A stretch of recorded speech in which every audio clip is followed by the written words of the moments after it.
Përshëndetje, po ndihni Shqipëria sot, unë jam Jeta Kasemi.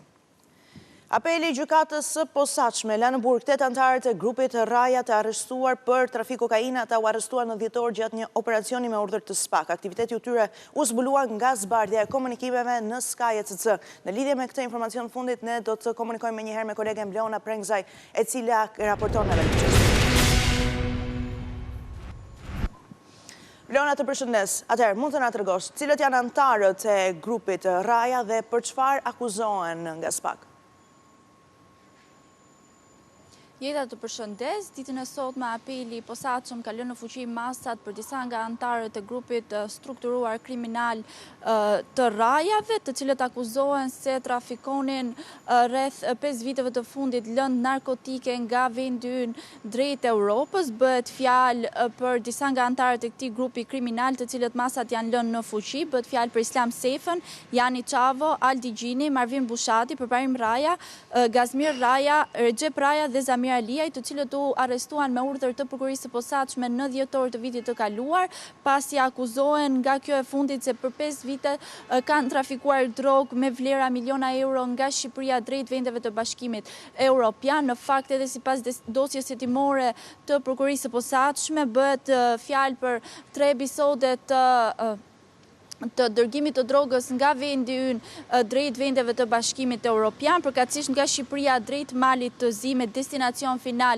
Gjermanin, nga Shqipëria drejt Turqi si dhe në vendet e Amerikës Latine dhe drejt vendeve të Bashkimit Evropian. SPAK zbardhi përkatësisht 3 episode të vitit nga viti 2020 në 2021, cili është episodi i parë, më datë 3 nëntor të vitit 2020, gjatë të cilit autoritetet e Malit të Zi sekuestruan për 1722 kilogram bim narkotike si dhe marijuan, e cila ishte nisur nga vendi ynë me destinacion final Gjermanin. Episodi i dytë është shënuar në 23 nëntor po të vitit 2020, ku sekuestruan në Holand 475 kilogram kokainë, e cila ishte dërguar nga Ekuadori në një port në Gjermani, dhe episodi i tretë është shënuar më 26 janar të vitit 2021 në Turqi, ku autoritetet sekuestruan 236 kg marijuane, e cila ishte nisur nga vendi ynë. Bëhet pikërisht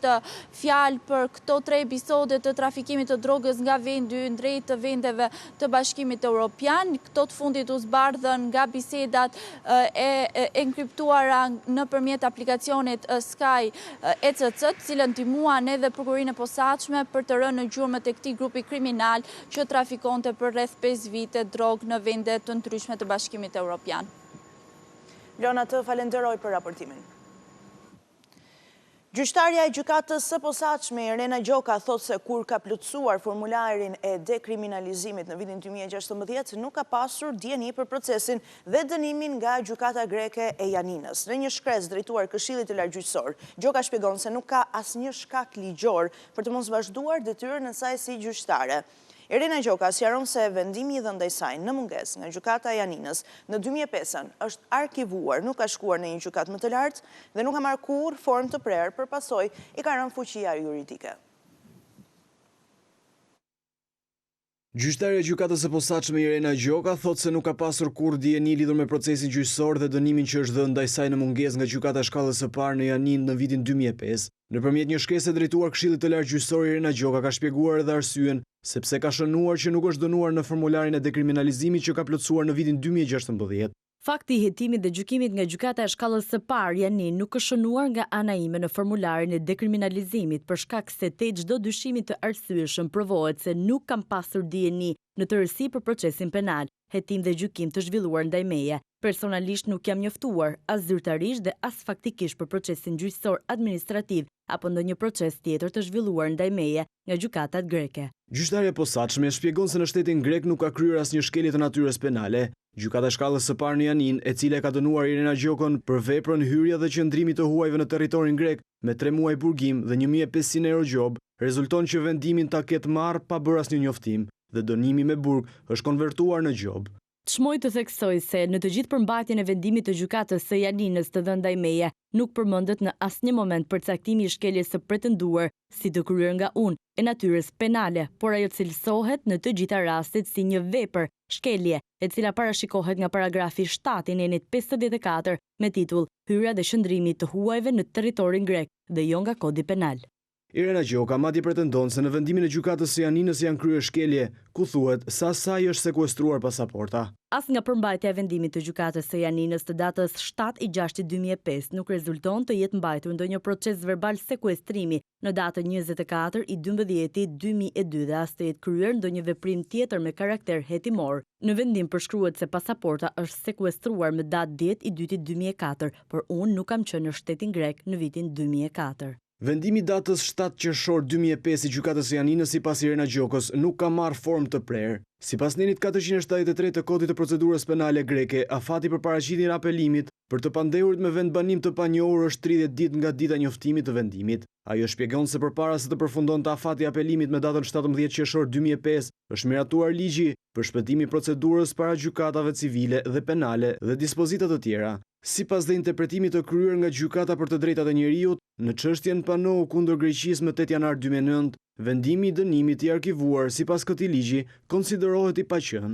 Dënimi nuk u regjistrua kurrë në regjistrin penal dhe për rridhoj, dënimi konsiderohet juridikisht sikur të mos ketë ekzistuar kurrë. Në rastin konkret, vendimi i dënimit nuk është i formës së prerë dhe si rridhoj, ai nuk ka asnjë vlerë juridike në territorin e Republikës së Shqipërisë. Në përfundim, në parashtesa drejtuar Këshillit të Lartë Gjyqësor, Irena Gjoka tregon edhe arsyet pse ajo nuk duhet të shkarkohet. Si konkluzion, vendimi i dënimit jo i formës së prerë i gjykatës së shkallës së parë Janin nuk mund të përbëjë shkak për mbarimin e mandatit tim si gjyqtare, sepse ky vendim nuk cënon kushtet e zgjedhshmërisë. Në kushtet e analizuara më sipër, ky vendim konsiderohet si i paqen. Nga analiza e sipërcituar rezulton qartë se ILD nuk mund të fillojë procedim disiplinor ndaj meje në funksionin e gjyqtares, sepse nuk provohet se kam kryer një vepër penale. Vendimi i dënimit nuk sjell asnjë pasojë juridike. Për të diskutimit të sipërcituar, ILD-s nuk i lejohet të fillojë një procedim disiplinor pas 5 vjetëve nga koha kur ka ndodhur shkelja pretenduar.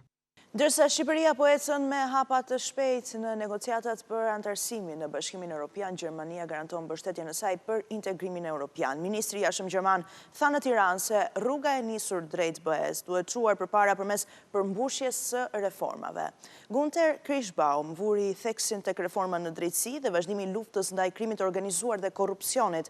Zyrtari i lartë i Berlinit takoi kryeministrin Rama dhe përfaqësues të politikës përfshirë dhe Partinë Demokratike, por shmangu nga takimet Sali Berishën. Në një moment vendimtar për fatin europian, Gjermania jep dritën jeshile Shqipërisë për antarësimin në Bashkimin Evropian. Në vizitën e tij në Tiranë, ministri i jashtëm për Europën i Gjermanisë, Günther Kirschbaum, e bëri të qartë se Shqipëria ka mbështetjen e plotë të Berlinit zyrtar. Ne duam ta shohim Shqipërinë në Bashkimin Evropian, jemi njëkohësisht mik, mbështetës dhe kritik në rrugën e saj drejt Bashkimit Evropian. Ne shohim potencialin teje të madh dhe përpjekjet e Shqipërisë për reforma, por edhe sfidat kombëtare, rajonale dhe ndërkombëtare në procesin e antarësimit në Bashkimin Evropian.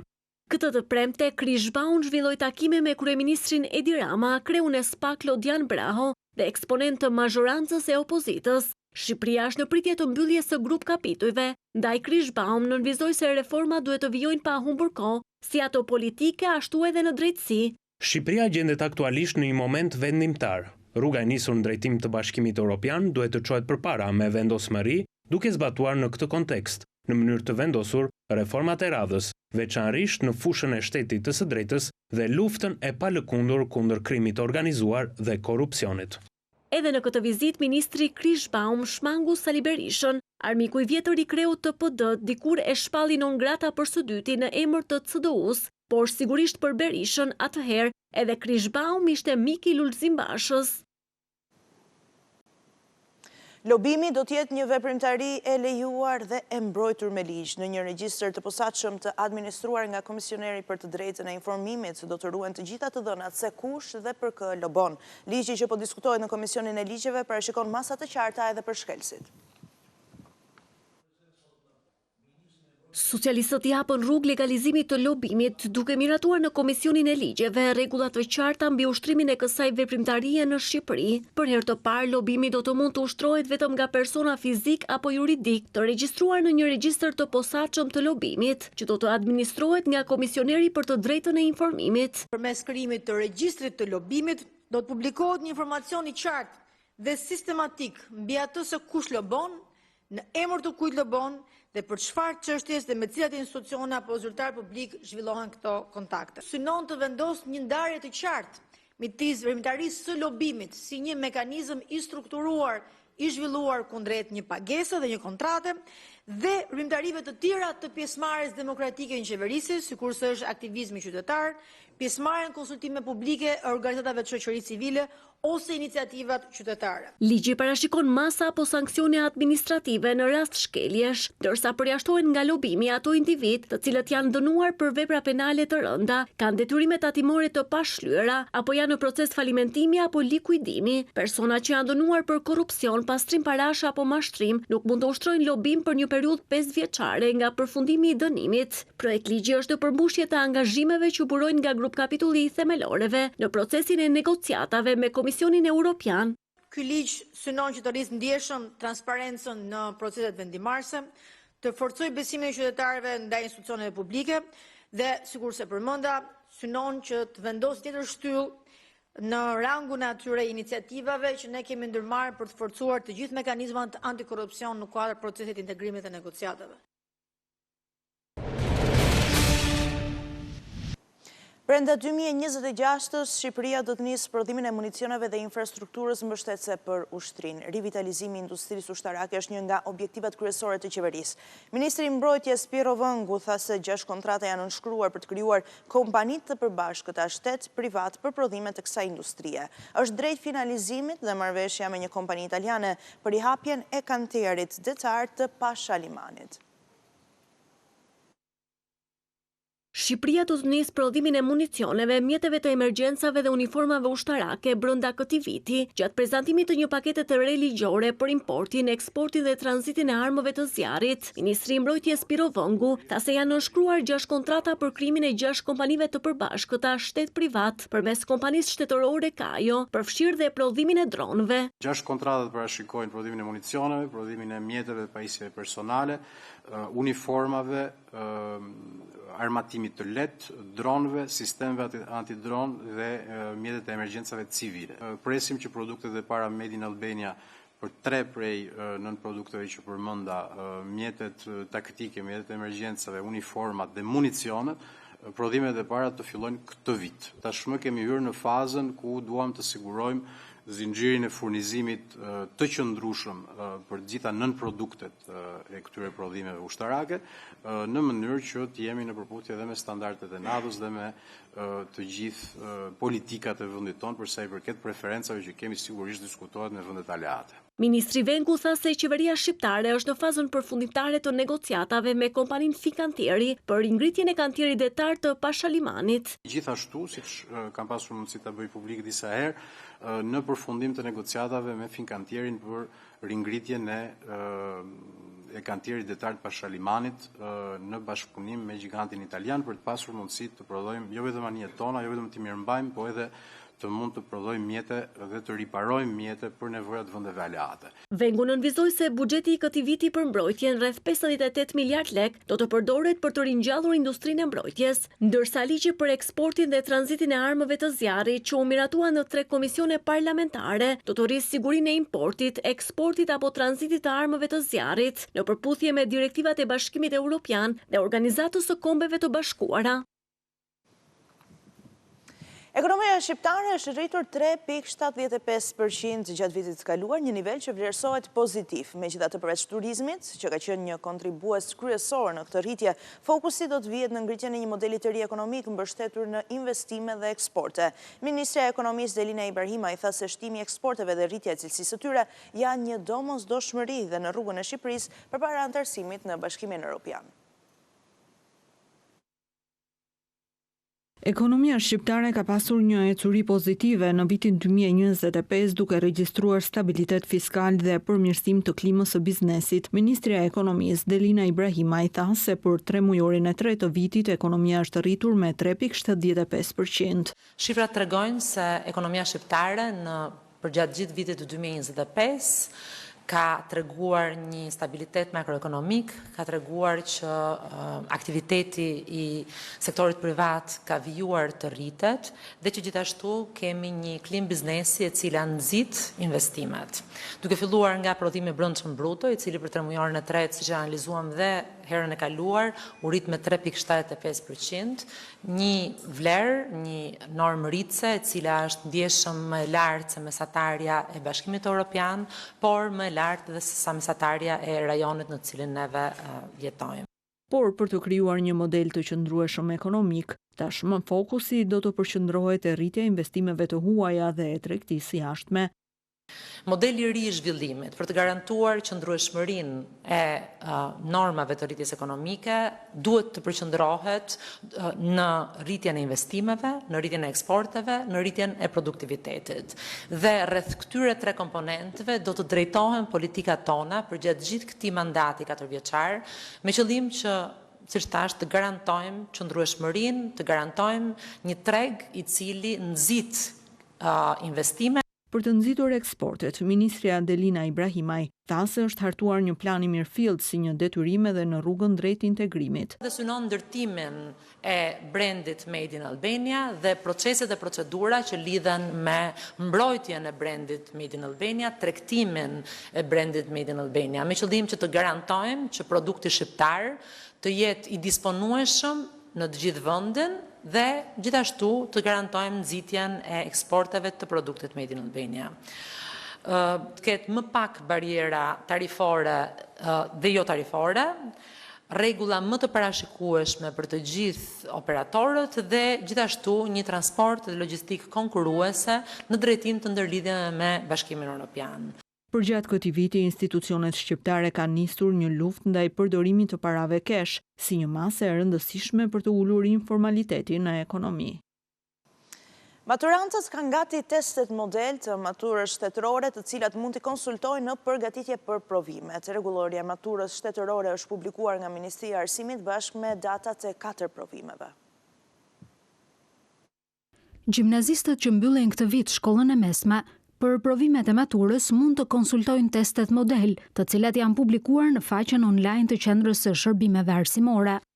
I kemi nxjerrë këto teste me synimin për të çdo maturant për të parë modelin e pyetjeve që do të jenë në maturën shtetërore, për të parë formatin e testit, po për të provuar edhe veten derisa të shkojë në datën 2 qershor që do të jetë edhe provimi I parë. Qendra e Shërbimeve Arsimore ka marrë të gjitha masat për ngritjen e grupeve të hartuesve të tezave, të cilët janë mësues të kualifikuar me mbi 20 vite eksperiencë. Kryesisht këta mësues kanë vlerësimin e tyre shumë mirë apo shkëlqyeshëm dhe janë në fakt mësues që për një kohë të gjatë kanë hartuar tezat e maturës shtetërore. Testet e maturës shtetërore organizohen sipas një standardi tashmë, ku 80% e testit është në nivelin mesatar dhe 20% e testit është në nivelin e lartë. Ministria e Arsimit ka publikuar rregulloren me ndryshimet e nevojshme për procesin e maturës shtetërore. Drejtuesit e shkollave nuk duhet të presin qershorin për të publikuar emrat e nxënësve, të cilët për shkak të rezultateve nuk mund të nënshtrohen provimeve të maturës. Ata mund të rezultojnë mbetës në 1, 2 apo në 3 lëndë, ndaj komunikimi do të jetë më I hershëm dhe sigurisht nuk do të jenë të pranishëm në tabelën përfundimtare të shkollës së tyre për procesin e maturës shtetërore. Në vitet më herët, në fakt, emrat e maturantëve që nuk e përfundonin me sukses vitin e 3 të shkollës së mesme, duket se sidomos në provimet e para kanë qenë të përfshira në listën e shkollës, ndaj ne duam që të mos krijojmë asnjë lloj keqkuptimi. Provimet parashikohet të zhvillohen në mjedise të mëdha. Një mësues do të monitorojë jo më shumë se 15 nxënës, të cilëve ju ndalohet marrja e pajisjeve elektronike me vete. Çdo njëri nga administratorët, përgjegjësit e administrimit që janë prezent aty ku ndodh shkelja e rregullores maturës shtetërore, patjetër që do të ketë penalizim. Rregullorja e maturës shtetërore i ka të përcaktuara qartë, qoftë për përgjegjësit e administrimit, për administratorët që nuk e respektojnë këtë rregullore, ka një komision disiplinor i cili mblidhet dhe merr mas për çdo që nuk e ka zbatuar rregulloren sipas procedurës ligjore. Ndërkohë për maturantët është e qartë, marrja e një celulari me vete apo le të themi e një pajisje elektronike e bën ato që të përjashtohet direkt nga mjediset e maturës shtetërore. Do të ketë masa në hyrje të maturës shtetërore për të kontrolluar maturantët në rast të marrjes me vete të ndonjë objekti i cili nuk është i lejuar. Provimeve të maturës këtë vit pritet të nënshtrohen rreth 26.000 maturant. Ato nisin me gjuhën e huaj me 2 qershor, 7 ditë më pas vijojnë me gjuhën shqipe dhe letërsinë, me 16 qershor me matematikën dhe mbyllen me 23 qershor me provimin e lëndës me zgjedhje. Kemi ardhur në fund të këtij edicioni, por unë ju rikujtoj se të gjitha këto informacione dhe shumë të tjera mund t'i gjeni në web faqen tonë në kohë reale, informacionet përditësuara nga vendi, rajoni dhe bota, si edhe transmetimin tonë të drejt për drejt për te i ekranit ABC News mund të ndiqni edhe në radio në frekuencën 105 FM. Unë ju falenderoj për vëmendjen. Bashkë mirëpafshim.